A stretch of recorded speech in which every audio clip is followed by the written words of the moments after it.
ام هر لسر همان مجارد مینن یک فیلم سازن بشدار ده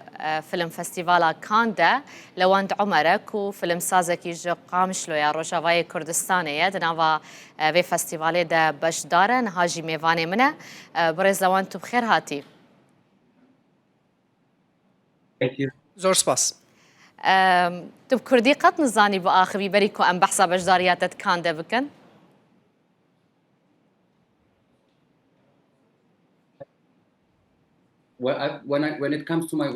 کاتێک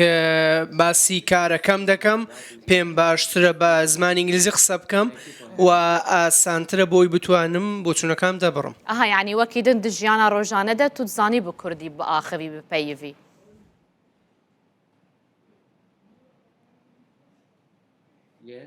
بەڵێ ئایا دەتەوێ باسی ژیانی ڕۆژانە بکەم و لێرە ئامادەم بۆ ئەوەی باسی فیلمەکەم نا بێگومان بەحسا فیلم بکن لێ باڵکێش بوو بۆ من تشقامش لۆ یوتیوب بەڵام زۆرتر بە ئینگلیزی قسە دەکەم کاتێک باسی کار دەکەم. باشە ئیجا بۆتەوە کە سینەماکارێکی کورد هەلبژارتنا فیلمێتە بیتنسون دە فەستیڤاڵا کاندا دێ چواتەیە بۆتە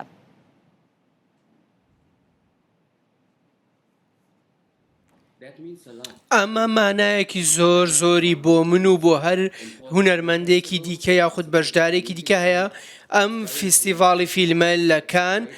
فیستیڤاڵێکی نێودەوڵەتیە و شوێنێکی زۆر مەزنە بۆی دەست بە پرۆژەکەت بکەیت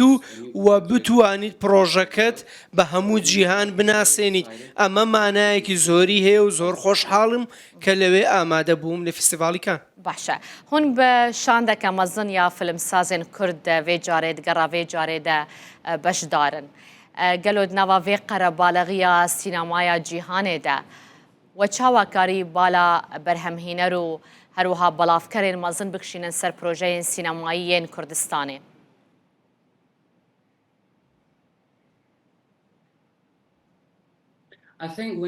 پێم وایە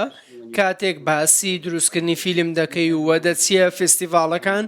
هەموو کەسێک وەل تەنانەت لەکانیش پرۆژەی تایبەتی خۆی هەیە بۆ ئەوەی بتوان کەسی ڕاست ببدۆزنەوە و بتوانن پەیوەندیان لەگە دروست بکەن بۆی بتوان تیمێک دروست بکەن و کاری لەسەر بکەن و بۆی بتوانن شتێک دروست بکەن کەوە ئۆرجیناڵ بێت وە بتوانن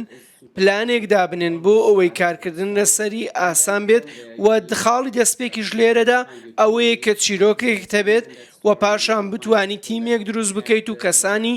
ڕاست و بەهێز بدۆزیەوە ببینی کەوا پێویستت بە چییە بۆ ئەوی بتانی کارەکەت سەرکەوتوو بکەیت. بەرێژی فیلمێکی تا بە ناوی نەفرەتا میزۆپۆتامیا کروس ئۆف میزۆپۆتامیا پشتی کوردستانی هاتە کشاندن دە ئاستا ناودەوڵەتی دە باڵا فیلم سازان ژی کشاند. تشتا هەری زێدە و ji dema kişandina filmî li Herêma Kurdistanê û li Hewlêrê dibîra te mabe çi ye gelo?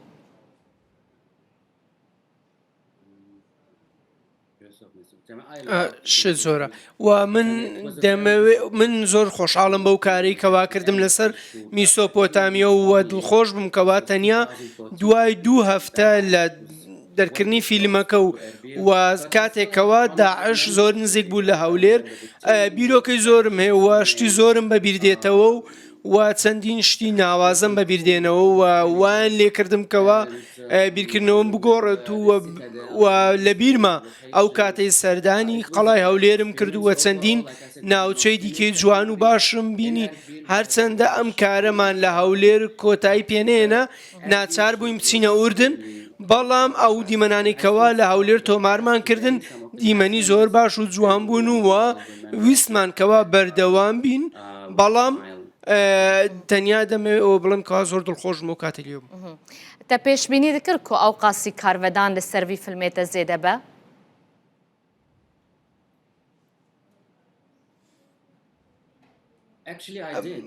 بەڵێ لە ڕاستیدا بەڵێ وە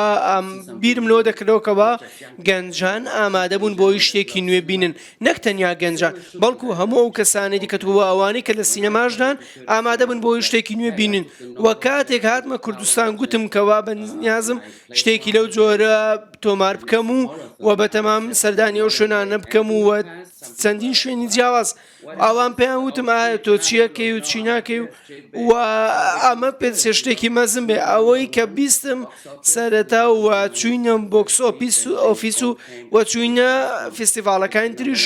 و پاشان توانیمان پلێ یەکەم لە بەشێکیاندا دەست بێنین بەهۆی ئەم فیلمەوە و دواتر سەردانی بەغداد و چەندین شاری دیکەمان کرد و هیوام دەخواست ئەو سەرکەوتنەوە ڕوو بدات و ئامانجەکەشمان بەدەستێنە باشە ئەزمونە لە هەولێرێ بتە ئەزمونەکە باش و خۆش بوو ئیجا تێ بپرۆژەیەن و یەن فلمان یانژی ڕێزە فلمان vegeri Herêma Kurdistanê gelo tiştekî wisa di plan û ramana te de heye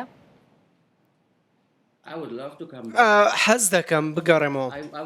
و حەز دەکەم بگەڕێمەوە و چەندین پرۆژەی جیاوازەیەکەوە کاریان لەسەر دەکەم پلانیان بۆ دادەنێم لە کان و لە شوێنی دیکەش و هەوڵ دەدەم سپۆنسەریان بۆ بدۆزمەوە و تا وەکو ئێستا دڵنیانی مەکەوە چی دەکەم و لەکوێ تۆماری دەکەم بەڵام قسەم لەگەڵ کۆمیسیۆنی فیلمی کوردستان کردووە و کەسانی زۆر مەزنیان تێدانە چەندین گفتوگۆمان کردووە هەوڵمان داوە پەیوەندی دروست بکەین و دەمانوێت بگەڕینەوە gelekî spas bote Birêz Lewand Umer filimsaz ji Qamişlo Rojavayê Kurdistanê lê bi eslê xweş Qamişloye lê li Kan tu li gel me bûyî hêviya زۆر سپاس نالین زۆر سپاس دەکەم gelekî spas tu bi xêr hat زۆر سپاس